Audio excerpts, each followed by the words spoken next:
Stau și mă gândesc cum ai murit. Vreau să pot iubi cum ai iubit. Vreau să iert așa cum ai iertat.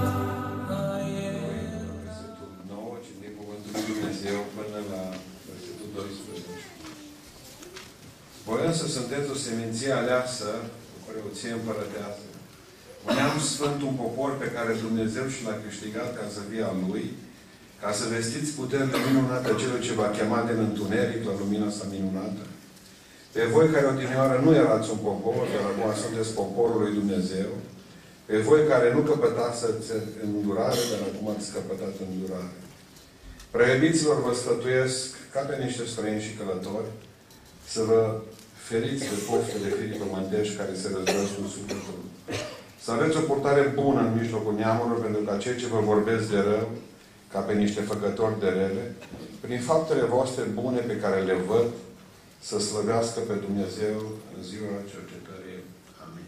Amin. Și împreună să spunem, Tatăl nostru, care ești în cer, sfințească-se numele Tău, vie împărăția Ta, facă-se voia Ta, precum în cer, așa și pe pământ.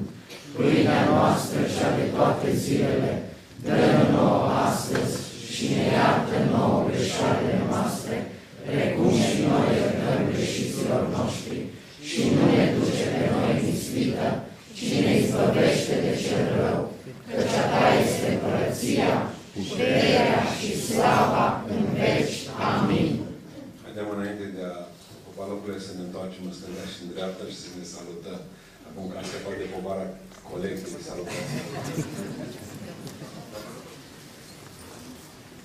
Am întrebat copilul cel mic unde mergează și am spus Simere. Ce-o fi înțeles? Zice, dar ești prea ești îmbrăcat, tati, zice, gros pentru asta.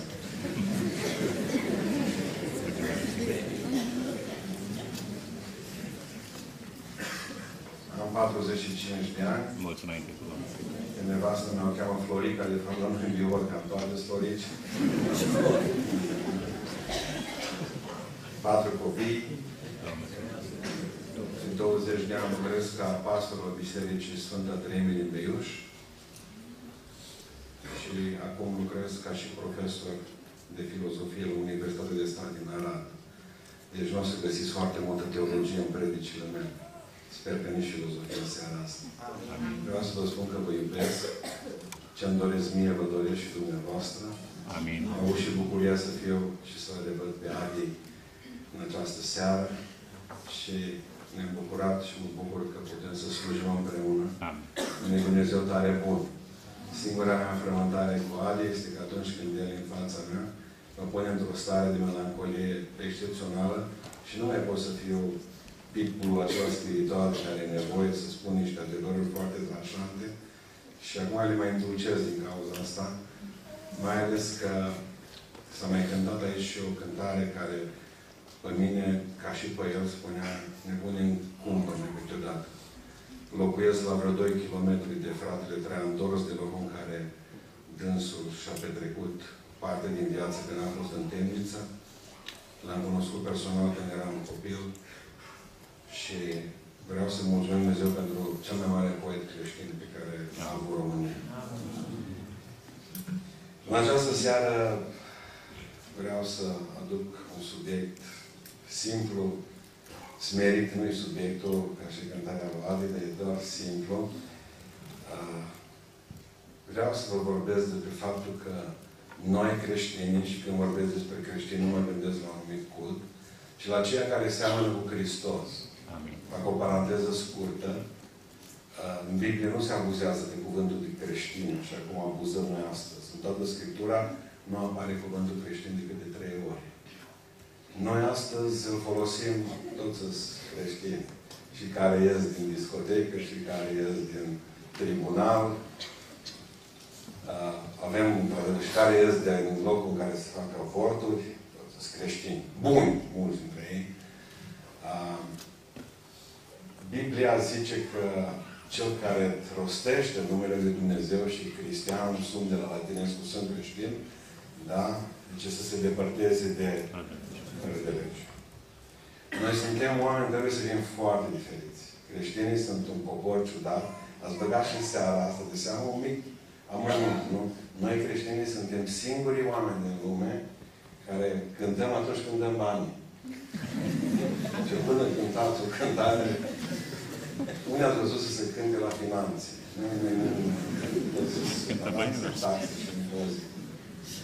Deci, sunt sute de lucruri care ne distanțează de restul oamenilor. Mi s-a spus pe vremea lui Ceaușescu că trebuie să fim toți așa, într-o oarecare uniformitate. Aveam uniformă.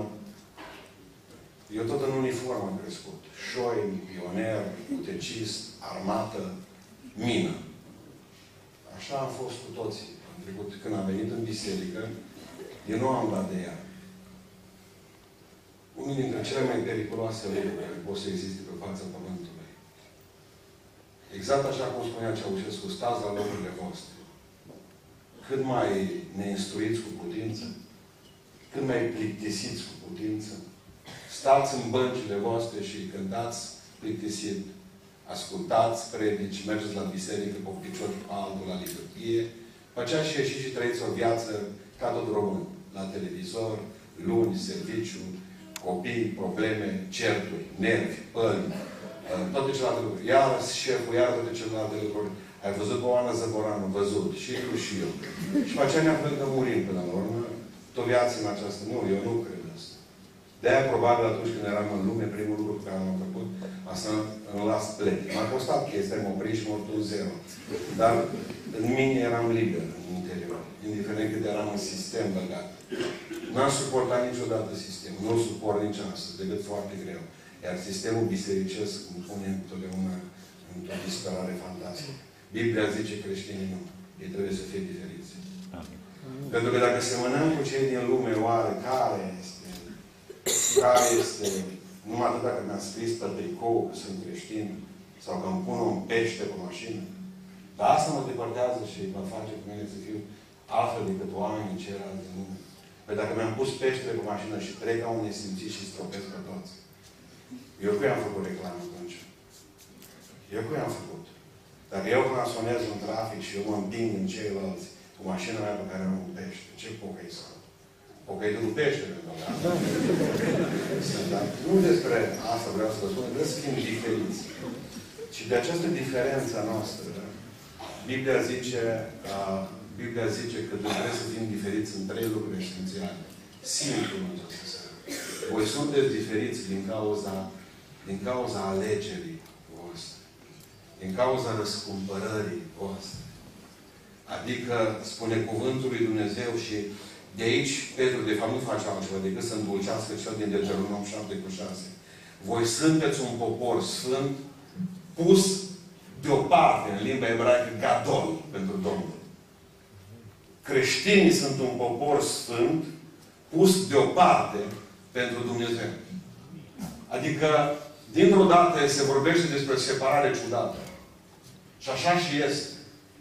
Pentru că, indiferent cum o luăm, amestecul nostru în lume, și acum puțină filozofie, țineți minte ceea ce spunea Schopenhauer la un moment dat, că dacă pui într-un butoi de 100 de litri de apă, de vin, vă rog să mă iertați, o lingură de apă de canal, ce devine butoiul ăla? Apă de canal. Dacă puneți o singură picătură de vin într-o butoi cu apă de canal, ce devine butoiul ăla? Tot apă de canal. În momentul în care noi ne-am dus și ne-am lipit de lume, nu devenim decât ai lumii, nu lumea devine noastră. Voi sunteți diferiți. Nu sunteți diferiți datorită numărului. Creștinii vor fi întotdeauna o minoritate. Hristos a spus-o, nu te teme turmă, în limba greacă micron, nu te teme mică turmă foarte mică. Puțini, mulți chemați, puțini, niciodată nu veți fi o majoritate. Niciodată nu veți stăpâni finanțele lumii. Dacă vreți să căutați bani, nu să căutați la creștini. Banii sunt la Bill Gates, dar Bill Gates nu merge duminica la biserică. Niciodată nu o să stăpânim noi fondurile lumii acestea. Niciodată nu o să avem casele cele mai frumoase, niciodată nu o să avem onorurile lumii acestea cele mai mari, niciodată nu o să stăpâniți aproape nimic din ceea ce este sub soare. Nu suntem mulți numărul este mic, atunci care este totuși puterea noastră? În ce constă această diferență fantastică a alegerii și răscumpărării? Voi știți, când priviți spre cer, că dincolo de stele, este cineva care în urmă cu 2000 de ani a murit pentru mine și pentru tine. Și într-un timp al vieții tale a acceptat acest lucru. De aceea ești diferit. Prețul cu care ai fost plătit este un preț uluitor, este un preț mare. Nu-ți poți permite să-ți bați joc de Dumnezeire. Când știi cât a costat cerul. Mântuirea ta nu s-a făcut cu pioneză, ci cu cuie. Nu cu a de plast, ci cu sângele lui Iisus Hristos, cel Sfânt, veșnic, puternic. Nu cu aur și argint. De aia stătea Maria Magdalena cu ochii în lacrimi lângă crucea lui Iisus Hristos. Pentru că dacă lumea a prețuit-o pe asta în aur, pentru o noapte, Hristos a prețuit-o pentru veșnicie cu sânge. Nu suntem răscumpărați cu aur și cu argint, ci cu sângele sfânt al Domnului Iisus Hristos. De aceea trăiți așa. Știind cine este răscumpărătorul vostru. Așa cum spunea Iov, mi-e silă, mi-e rușine, mi-e scârbă de mine. Mă pocăiesc în praf și cenușe. Pentru că am văzut cu ochii mei pe Dumnezeu și știu că răscumpărătorul meu e viu. Iubiților, voi sunteți diferiți prin răscumpărare. Voi sunteți diferiți prin această alegere puternică. Că într-o zi Dumnezeu a privit cu blândețe spre voi și ați înțeles frumoasa privire a ochilor. Ați înțeles de fapt că de voi este vorba. Că de fapt era problema voastră și o problemă mântuirii voastre. Nu a neamului românesc, că Dumnezeu nu mântuiește pe nimeni la paușal. Dumnezeu vrea să spună Marie, Ioane și o spune, Gheorghe, mi-ești dragă, mi-ești dragă. Dumnezeu în această seară nu a făcut această evangelizare pentru noi. Nu ne-a chemat Dumnezeu în numărul acesta ca să mântuiască o biserică. Hristos nu face contracte cu biserici, indiferent de speciale se cred acestea. Dumnezeu face contracte cu oameni. Dumnezeu are indivizi de mântuit. Și nu are oameni de mâna a doua. Te iubește. Te iubește chiar dacă tu nu răspunzi dragostei. Te iubește chiar dacă tu nu înțelegi dragostea Lui. Te iubește chiar dacă de fapt nici nu-ți pasă de dragostea aceasta. Stăteau în Egipt și spune Biblia că erau robi acolo, evrei. Erau robi și erau diferiți față de ceilalți oameni, să spunem, prin dietă. Probabil că și prin haine erau diferite de ceilalți egipteni. Dar știți când s-a văzut diferența fantastică într-o noapte? A venit un înger și le-a spus, gata, toată lumea. Toată lumea care vrea să scape întâi născut, este ultima plagă trimisă peste egipteni. De fapt, peste toată țara. Și luați un miel și puneți sângele lui acolo sus, pe ușa voastră. Va veni noaptea nimicitorul, Îngerul lui Dumnezeu, Hristos. Va veni și... Pentru că e ciudat Dumnezeu. Cum adică? Din toată să vină Îngerul Domnului Hristos. Dar nu știe că Hristos e dragoste. Să nu uitați niciodată că Dumnezeu e și drept. Iar faptul că sunteți aici, în această seară, și nu sunteți la salonul de arși, asta înseamnă că aveți un Dumnezeu bun. În seara asta. Dar mâine același Dumnezeu poate să fie drept. Și că mulțumiți pentru această bunătate și nu-i cereți niciodată dreptate. Lăsați dreptatea Dumnezeu, pentru că e periculoasă pentru noi. Dragilor, în noaptea aceea au dat cu sânge pe porți și a venit îngerul. Dimineața le erau morți întâi născuți la cei din Egipt. Le știu o întâmplare de la vechi rabini, că spune că s-a întâmplat și în casa unui evreu lucrul ăsta. A zis că de slugă, băi, vezi ce să tai mielul ăla și să pui niște sânge sus pe ușă. Dimineața pe la 4, când s-a trezit, a văzut bătrânul că fiul cel mai mare e mort în pat lângă el. Era mort în pat lângă el, pentru că... Și atunci a strigat la slugă. Unde e sângele? Și am uitat. Și atunci te întrebi tu, pe seama cui îți lași mântuirea? Preotul, pastorul, mama, tata. Nu vă lăsați mântuirea pe seama nimănui. De ce nu veniți la mine când mă doare apendicita să vă operez eu? Știți de ce? Pentru că nu-s doctor. Nu-s medic. Atunci de ce vă dați sufletul pe mâna tuturor? E cea mai importantă investiție pe care Dumnezeu a făcut-o în voi. Trupul ăsta nu e așa de grozav. Știți de ce e grozav trupul? Doar că e sediul adus care e noi. Atât. Dar atunci de ce vă dați sufletul pe mâna tuturor? Adică întotdeauna când vrei să înveți, cauți universitatea cu cei mai buni profesori. Întotdeauna când vrei ca să fii tămăduit, te duci oriunde numai ca să găsești un medic bun pentru trupul tău. Dar pentru suflet, de ce nu te îngrijești ca să ai ce mai bun pentru el? Vedeți? E o întreagă teorie cu asta. Marea mea frământare a fost dacă lui Hristos îi pasă de mine. Eram îi pasă de mine. Eram nesemnificativ într-o mină de uraniu la 1,5 km sub pământ. Dacă ați lucrat vreodată împreună la uraniu, probabil mă veți înțelege. La 21 de ani eram acolo. Luam o lingură de fier cu care mâncam și o puneam pe piept și fugeam prin grădină. Nu mai credea, era magnet. Oare pasă lui Dumnezeu de mine? Nu-s nesemnificativ pentru El?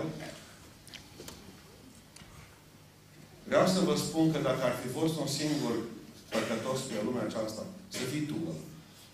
Dacă ar fi fost un singur păcătos, Hristos ar fi lăsat cerul și ar fi venit și ar fi murit pentru tine. Da. Pentru că te iubește.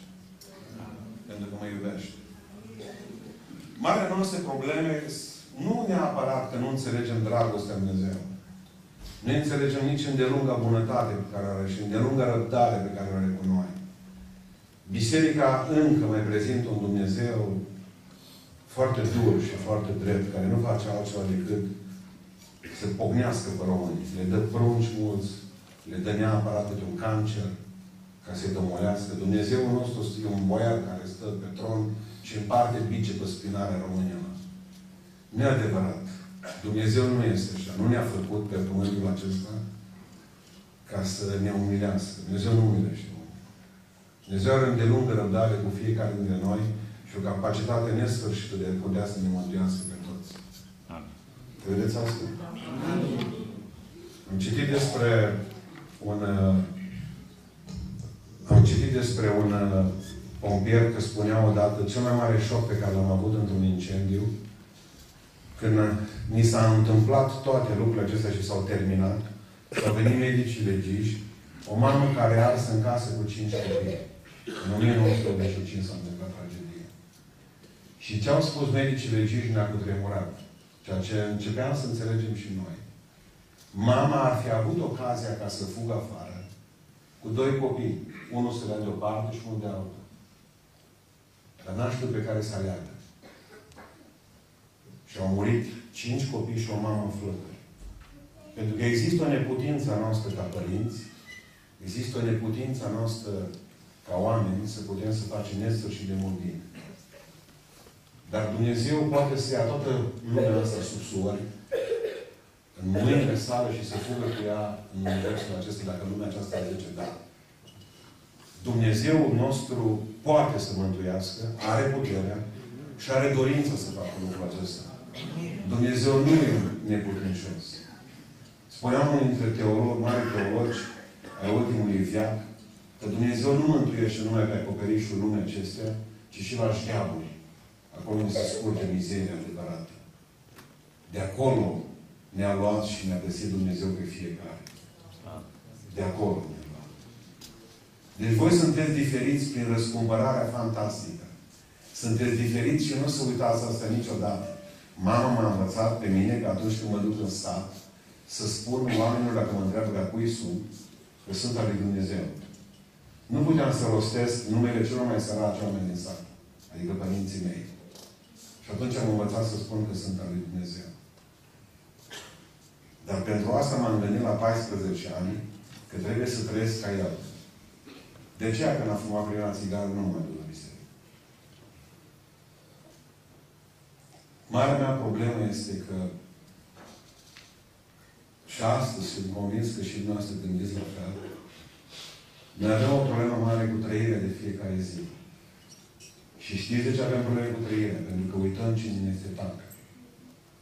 Și atunci, Iuda le-a vândut pe Hristos cu 30 de arginți. $15. De o cunosc preț mai scăzut pentru Hristos. Un sărut. Un pahar. Un tutun. o minciună. Vine așa. Îți dau banii mâine. Este un preț ieftin.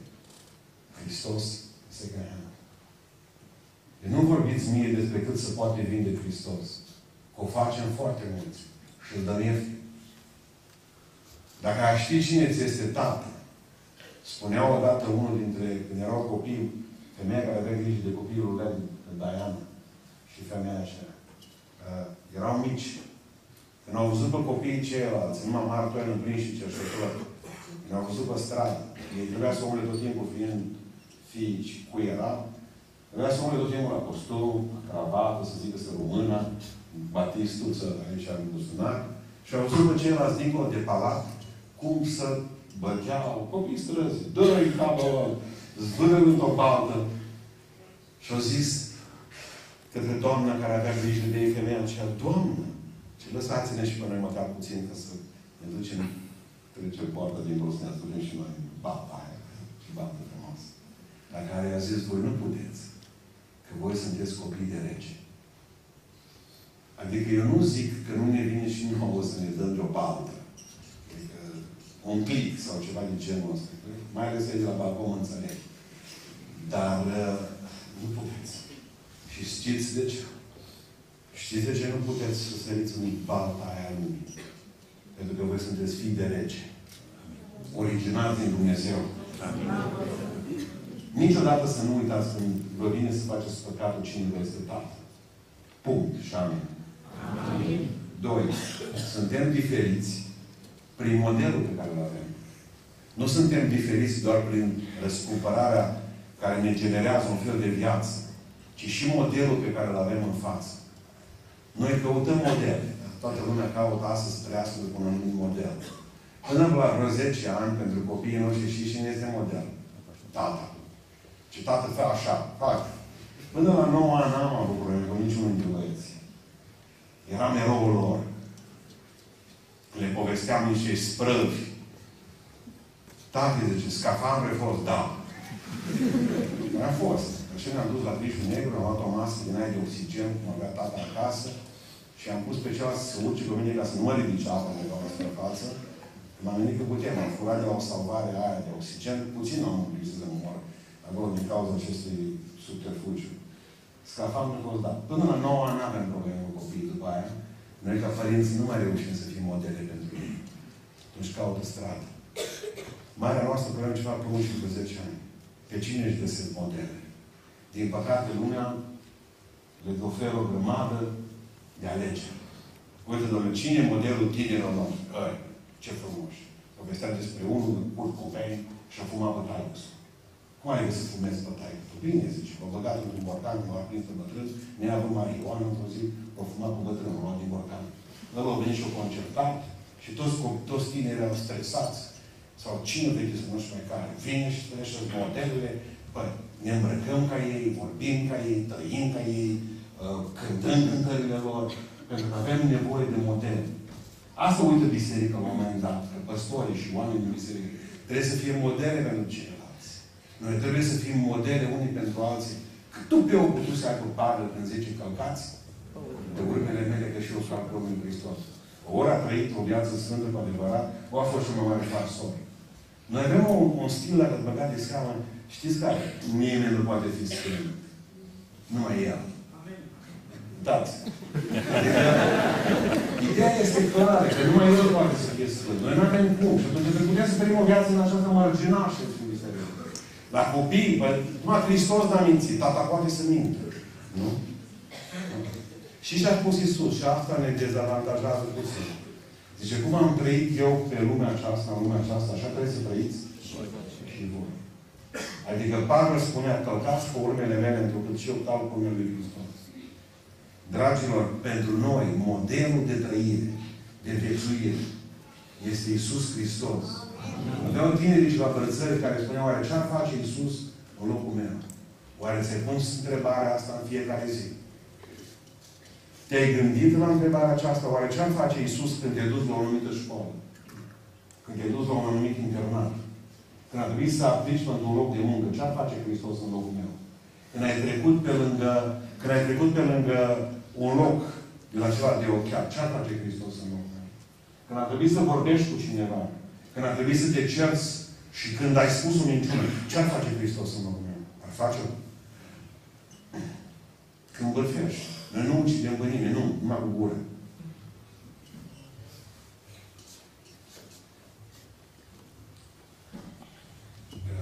N-am fost împușcat niciodată. Fizic n-am fost.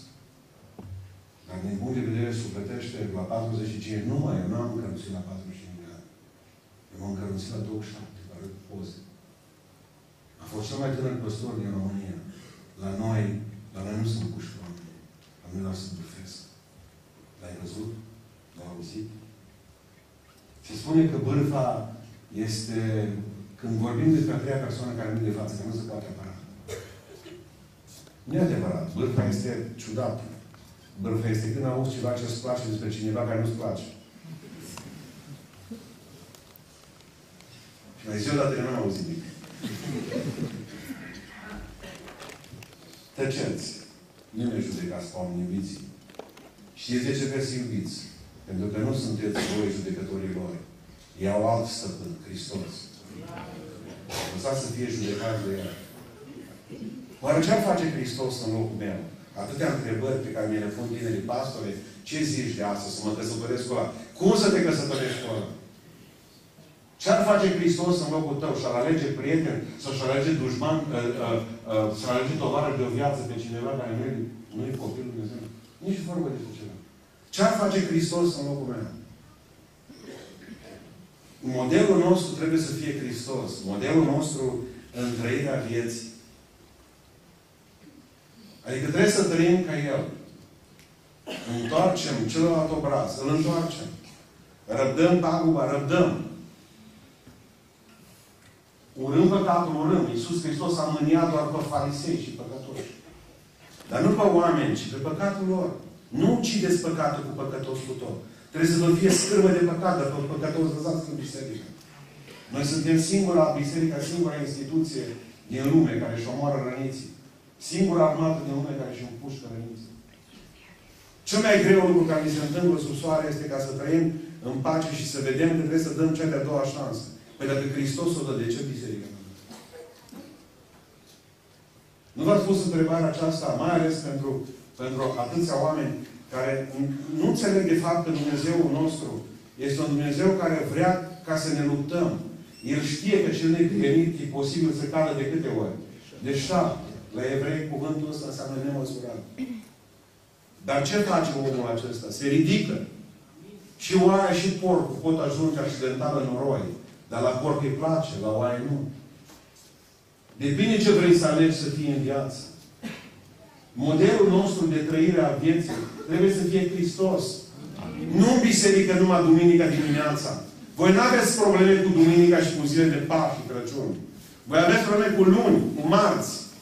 Nu cu biserica, ci cu școala unde sunteți. Mă pot duce pastore la banchet? Da, te poți. Oricum, liniștit te poți. Pentru că 4 ani de zile n-a știut nimeni că ești copilul Dumnezeu. Poți să stai toată noapte. Ce mai pui întrebări de fariseu? Câtă vreme tu nu le reprezinți pe Hristos și luni și marți, câtă vreme tu buzele tale altceva fac în cursul săptămânii, de ce buzele acelea mint duminica și îl laudă pe Hristos? De ce trăim cu două unități de măsură? Voi nu credeți că Dumnezeu vă vede? Am ajuns să ne fie frică mai tare de poliție, de părinți, de rușine decât de Dumnezeu? Adică trăim plenar, nu mai e sentimentul că ne vede cineva, dacă vedeți vreo caschetă undeva, rapid, centură, le ducem viteza, că îl vedem pe ăla, avem grijă să trecem pe linie continuă. După aceea, cum am trecut de el, cum toate? Jos centura, pe linie continuă, trăim pentru că ne vede cineva. Dar Dumnezeu vă vede zilnic. Trăiți frumos. Ce-ar face Hristos în locul meu? Iubiți-i pe oameni, că sunt atât de frumoși oameni. Faceți-le bine din fiecare clipă care v-a rămas. Pentru că nu v-a mai rămas mult. Faceți bine. Bătrâni de la noi în sat, noi avem un sat, nici pe Google Maps nu găsiți. Nimic, 40 de case. Cu crișul negru acolo. Acolo am trăit. Bătrâni din sat. Mama, vă spun acum o paranteză. Când, după ce mi-am luat doctoratul în filozofie, mama s-a lăudat prin zacă doctor. A doua zi, luni dimineață, marți, nu m-am văzut că vin doi bătrâni dimineață, pe la mine la ora 9. Ba unul 2 ore 5, ba unul altă parte. Mamă, ce mai le aduc butelia, le fac o grămadă. Povestea unul dintre ei și a făcut un alt vecin de-al nostru care a plecat la Domnul de multă vreme. Oameni simpli. Nu lipseau și de la biserică. S-au dus cu trenul, era un mărfar din ăla lung, așa, cu o pince în picioare și nu știu cum și-a scăpat o pingă în timp ce merge trenul. Nici nu a zis nimic, nu m-a luat și cealaltă o pingă și a aruncat-o și pe aia cealaltă. Și l-a întrebat de ce am făcut cu ea? Păi zice, ăla care găsește una. Ce să fac cu ea? Eu oricum am pierdut după asta. Măcar să pun cu el pe perechele o pingi. Oameni simpli, nu trebuie... Am cântat cântarea aceasta mai bine simpli. Pentru numele Lui Dumnezeu nu mai complicați viața. Trăiți-o ca și Iisus, simplu. Cu atâta bucurie. Nopțile se ruga, ziua făcea bine. Vorbea oamenilor, se oprea cu femeia samariteancă, se oprea cu Nicodim religiosul și Sfântul Nicodim, Sfântocul acesta care știa atâtea și la 80 și ceva de ani probabil spunea că nu se mai poate copii, că e prea bătrân pentru asta. Se oprea cu toți, stătea de vorbă, făcea bine din fiecare clipă, trăiți o viață frumoasă ca și lui Hristos. Modelul vostru trebuie să fie tot el, în iubirea cuvântului. Citiți cartea aceasta, trăiți-o și iubiți-o. Iisus Hristos, când stătea de vorbă cu diavolul și a venit să l-a ispitit în pustie, ce a spus Iisus? Este scris, Satană, dar el era cuvântul. Putea să nu vină și să facă apel la Scriptură. Că avea cuvântul, era el cuvântul, logosul trupat al lui Dumnezeu. Și totuși îl aducea pe Satana la Scriptură. Ce vreți?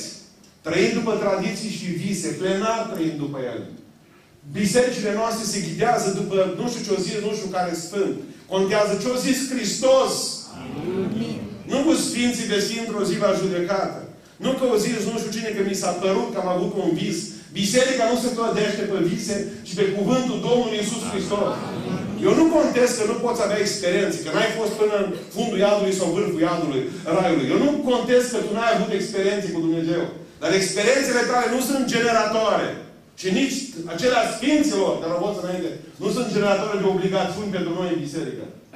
Noi trebuie să trăim după cartea aceasta și dacă s-ar lua România după cartea aceasta, am fi cea mai fericită țară de pe glob. Trebuie să trăim ca și Hristos. Citiți-o, îndrăgiți-o. Nu veți iubi pe Dumnezeu mai mult decât iubiți cartea aceasta. Dacă nu iubiți cartea aceasta, nu vă înșelați. Nu iubiți nici pe Iisus Hristos. Citiți-o din orice traducere pe care o aveți. Din orice sinod care a aprobat, dar citiți-o și trăiți-o pentru numele Lui Dumnezeu. Orice citim, dar Biblia nu citim. Și mă doare lucrul acesta. E scrisă cu litere mici. Nu e adevărat. Și de ce nu citim? Pentru că ne spune că suntem așa cum suntem. Noi suntem. Așa este viața noastră. El trebuie să fie modelul nostru în iubirea vrăjmașilor. Iubiți-vă vrăjmași. Iubiți-i că aveți. Vorba maneliștilor. Bine că aveți. Și iubiți-i și știți cum să iubiți. În așa fel să știți că voi vi-ați făcut. Aveți grijă de ei. Nimeni nu dă cu piciorul într-un câine mort. Înseamnă că sunteți vii. Câtă vreme sunteți pe pământul acesta, vor avea oameni care nu o să vă placă, vor fi oameni care nu o să vă placă. Rugați-vă pentru ei, că n-ați rezolvat nimic dacă țineți bânie. Cu ce sunteți mai buni decât ei? Dacă răspundeți răului cu rău. Dacă răspundeți minciunii cu minciună. Iubiți-vă vrăjmașii, pentru că Dumnezeu, din vrăjmașii aceea poate să vă facă prieteni.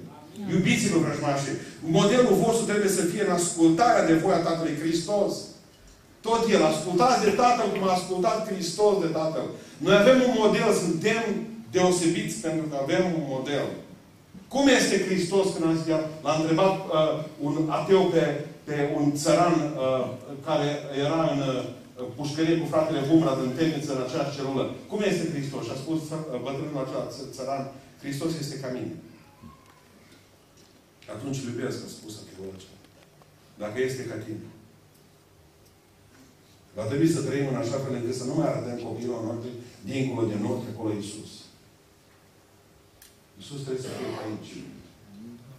Printre noi. Trebuie să-L văd pe celălalt cu Hristos în El, cu Hristos lângă El. Și trebuie să-L iubesc. Iubiți-vă, frații voștri. Vreau să iubesc pe frații mei cu tot ce am mai sfânt. Vreau să doresc tot ce am lui.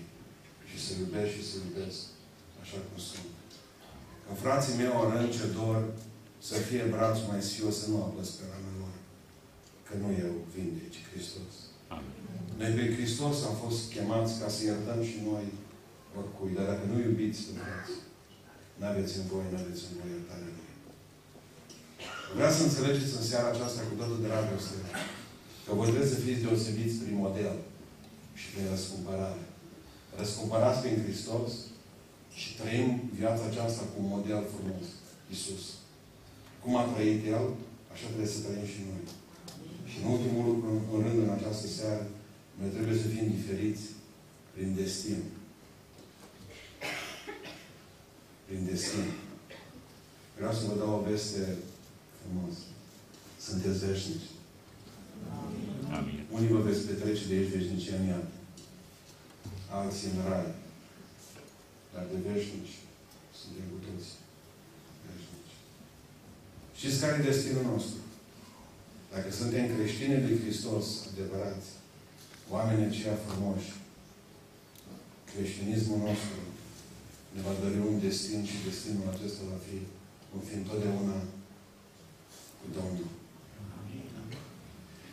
Nu mi-am făcut planuri și nici nu fac planuri pentru pensie. Consider că atunci când vine poștașul la tine, e o zi îngrozitoare. Nici nu vreau să mă gândesc la asta. Adică, eu cred că moartea e singurul premiu care te scapă de bătrânețe. Nu mi-e frică să fiu bătrân. Mi-e frică să fiu neputincios. Tot încerc așa să mă lupt cu viața aceasta și îi rămân în urmă. De un an jumate nu pot să dorm decât greu. Stau și mi-aș dori să mai pot visa îngeri. Bolnav, amărât, o viață dezordonată, care e și vina mea.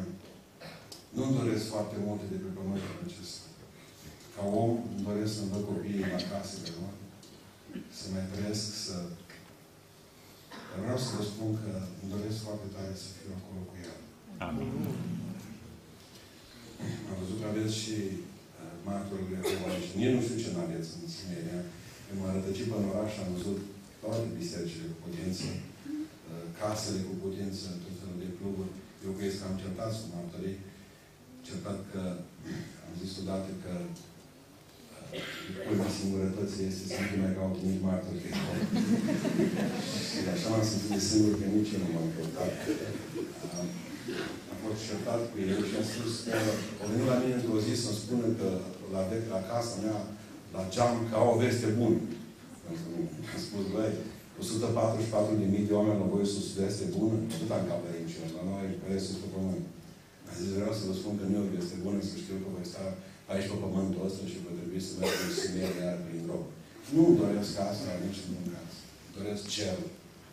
Psalmul 23, vă rog să-l citiți într-o altă cheie din seara asta. Psalmul 23, cel mai frumos psalm în Biblie, indiferent cum o luăm, că nimeni că moare nu îi se citește Capitanul Marx, nici scrierul Engels, nici Schopenhauer și nici deșteptul de Rousseau. Nimeni nu vine ca să deschidă cartea, să citească pe de carte în ultimele clipele vieții. Și cei mai mulți au nevoie de Psalmul 23. Amin. Fiți atenți cheia acestui psalm. Domnul este păstorul meu. Observați cum vorbește psalmistul că tot la persoana a treia. Nu voi duce lipsă de mine. El mă paște pe mine în pășuni verzi. El mă duce la mine. Totul e bine și nu avem probleme. Nici nu am avea noi nevoie de problemele compozitorului vorbe. Nici nu am avea nevoie de probleme până aici de Hristos câtă vreme nu avem probleme, nu? Românii doar atunci când trebuie să se ducă la spital, atunci când ducă de Dumnezeu. Dar nu nimeni pasă de dinți și Biblia. Imediat să rămână. Dar vreau să înțelegeți că se schimbă ceva. Du-te mai puțin spre versetul 4. Așa. Nu, bun, aici nu oprim, da? Tot e bine până când într-o zi, valea,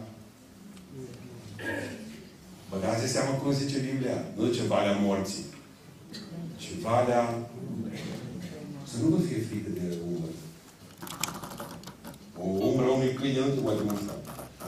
Bă, ce nu mușcat o umbră. Nu, mai ales cu ce să vede. E valea umbrei morții.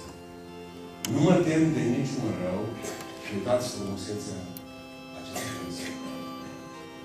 De la persoana a treia treci la persoana a trei. Tu. Persoana a doua.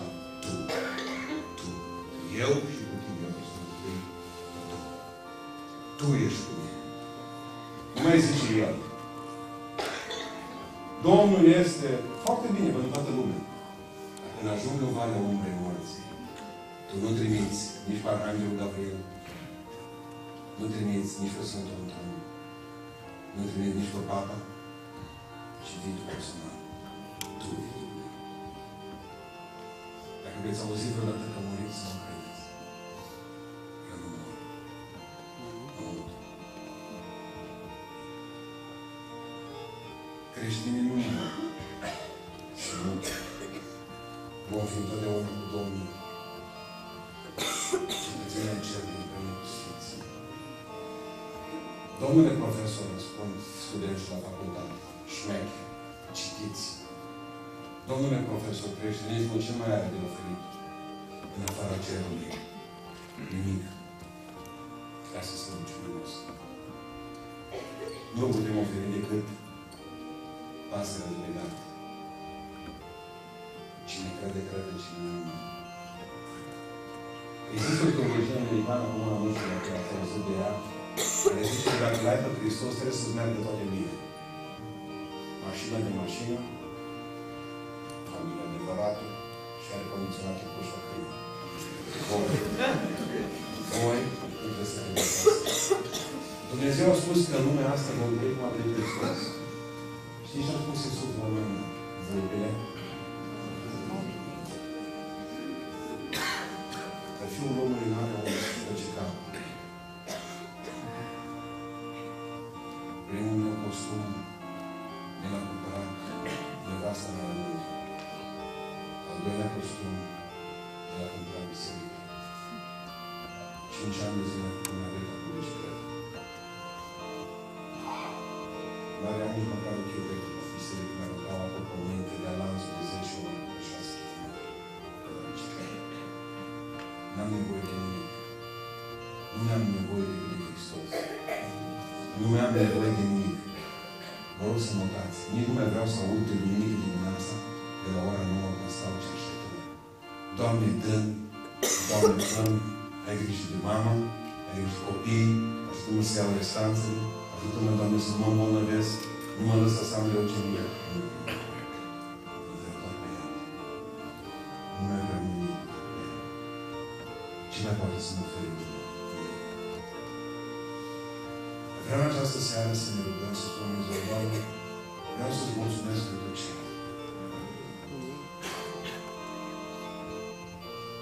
Să nu credeți că am murit, că nu mai murit, să nu credeți. Mai creștinii de multă. Ce-ar fi asta în viață? Tot timpul cu stresul, că mi-am luat medicamente. Ți-ai luat? Doamne, Tată. Ați mână în buzunar, cu timp ce pleci și dai seama că nu mi-ai luat de 6 seara.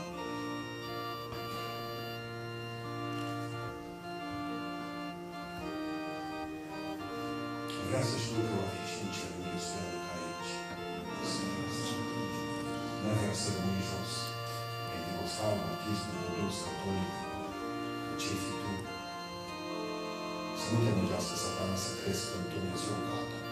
Catedra mântului neamul cea. Biblia zice că vrei să trăiți o viață sfântă. Știți că sunteți la diferențe de moarte. Distanță de un clic. Moarte spirituală. Știți la că sunteți distanță din Dumnezeu. De la prima. Între clip și clavii din viața noastră. Vreau această seară să spune Dumnezeu, Doamne, ai mine și mine. Și frumos în cer, să știți. Spunea Tudor Cucă într-o poezie. Vă las, ascultă despre țării să numești, vă spun că frumos. Vă las în banii acestei schinse, Domnul. Orice sfârșit vestește un început, mă duc eu pe el. Să ne-ai priceput, să pun din vreme și ei de plânge. Zântați cu zâmbet aripile, plânse, vă aștept la grajdul de smarald. Nu vă grăbiți, de-abia ameați și cam, și eu vă aștept, și chingile sunt strânse. Când vom veni în morsul în serare, vom călări frumoși prin Eliseu, în cavalcadă până la Dumnezeu, descălecând la tron la picioare. Ne-am proșternat cu frunțile alese, pe lespedea de nouri luminată, cel mai frumos din noi. Va spune, Tată! Și s-au întors feciorii cu miresc. Pe unde ne-ai trimis a fost și bine. Și rău a fost pe drumul străbătut. Dar tot ce ai spus să facem, am făcut. Și nu te dă niciunul de rușine. Acum ne-am întors cu toți. Ne iartă. Ce altă slujbă ne așteaptă? Tată! Sfântați cu zâmbet aripile plâns. Vă aștept la grajdul de smarald. Nu vă grăbiți. De-abia ameați și cald. Și eu vă aștept. Și chingile sunt strânse. Va veni o zi în care vom pleca de aici. Și vă aștept cu nerăbdare. Vă aștept cu nerăbdare. Și cântarea pe care vreau să o cânt cu voi spune următorul. Zi minunată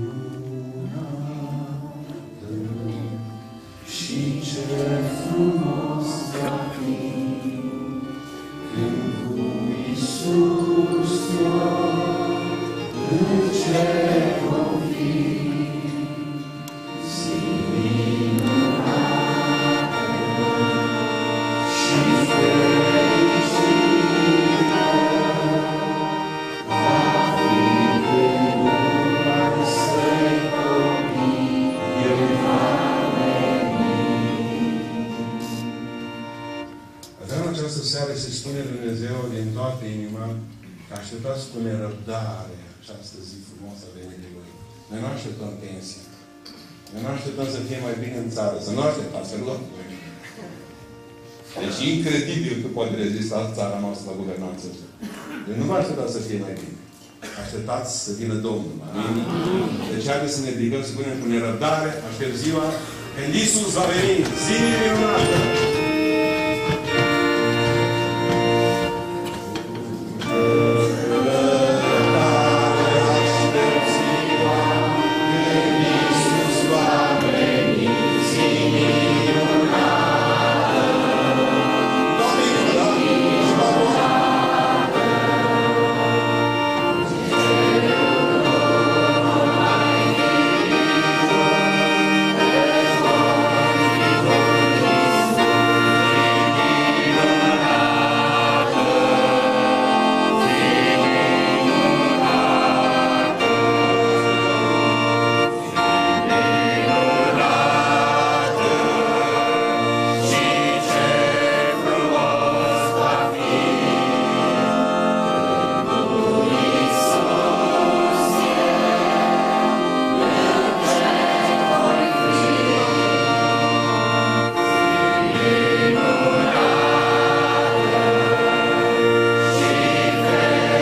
n-au avut copii și nu s-a mai recăsătorit.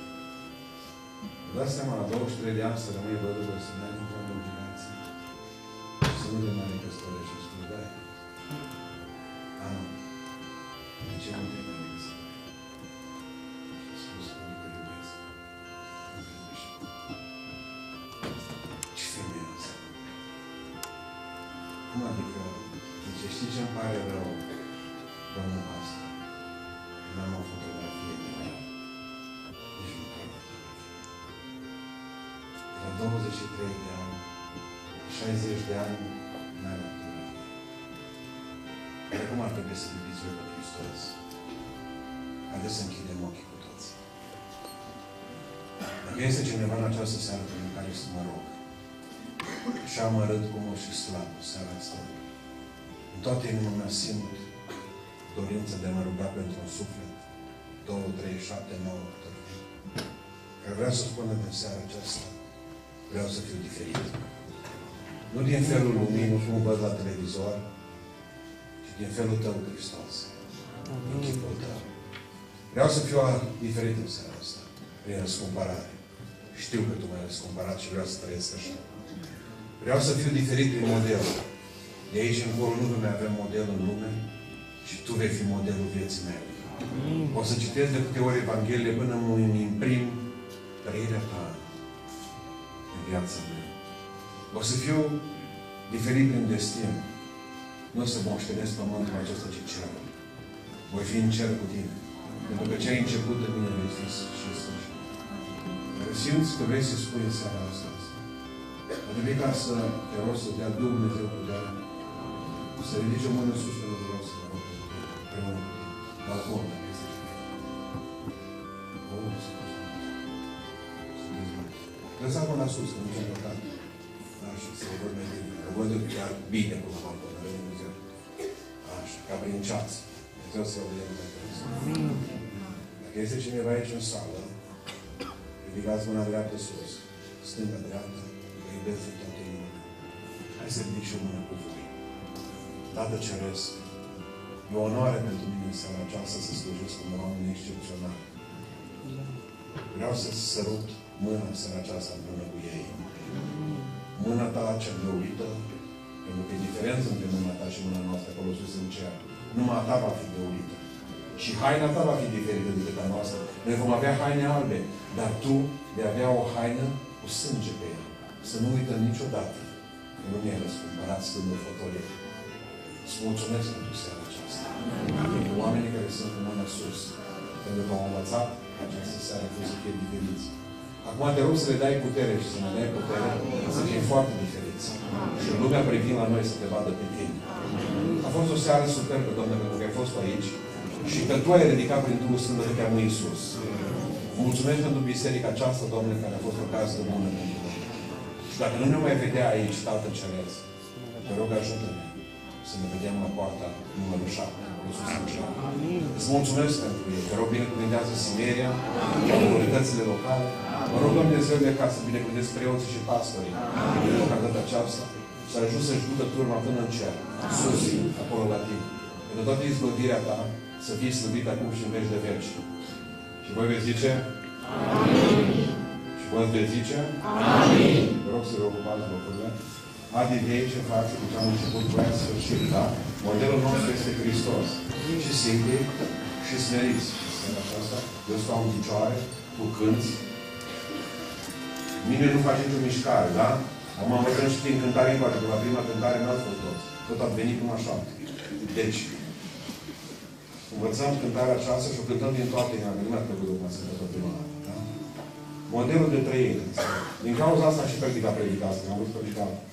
Așa că am predicat ce-o vrut Dumnezeu. Sunt convins. Slăvit să fie El. Amin. Hristos vă iubește. Vedeți asta? Amin. Deci iubiți-l și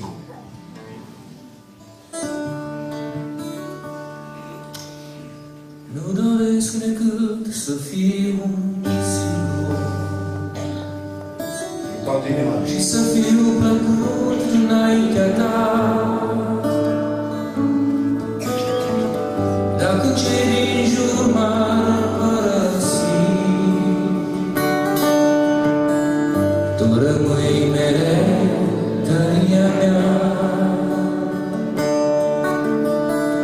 Dacă cei din jur m-au părăsit, Tu rămâi mereu tăria mea. Mai bine silit și smerit și de Dumnezeu iubit. Mai bine silit și smerit și de Dumnezeu iubit. Numai Tu, Iisus, mă place așa să. Nici soția, nici soțul, nici copiii, nici părinții. Când mi-e greu, la Tu mă întărești. Te voi lăuda acum la meu gând. Iisus a venit și trecut și prezent și viitor. M-a iubit și încă mă iubesc. Te voi lăuda acum la meu gând. Te iubit și încă mă iubești. M-a iubit și încă mă iubesc. Mai bine silit și smerit și de Dumnezeu iubit. Mai bine silit și smerit și de Dumnezeu iubit. Niciodată, Doamne, nu m-ai părăsit. Fost lângă mine. Ai fost lângă mine în încercări. Mulțumesc. Mulțumesc. M-ai iertat și atunci când ți-am greșit. Am văzut radare în durări. Mai iertat așa. M-ai iertat și atunci când ți-am greșit. Și azi. Am văzut radare în durări. Mai bine silit și smerit și de Dumnezeu iubit. Mai bine. Mai bine silit și smerit și de Dumnezeu iubit. Avem un Dumnezeu mare? Amin. Binecuvântat să fie.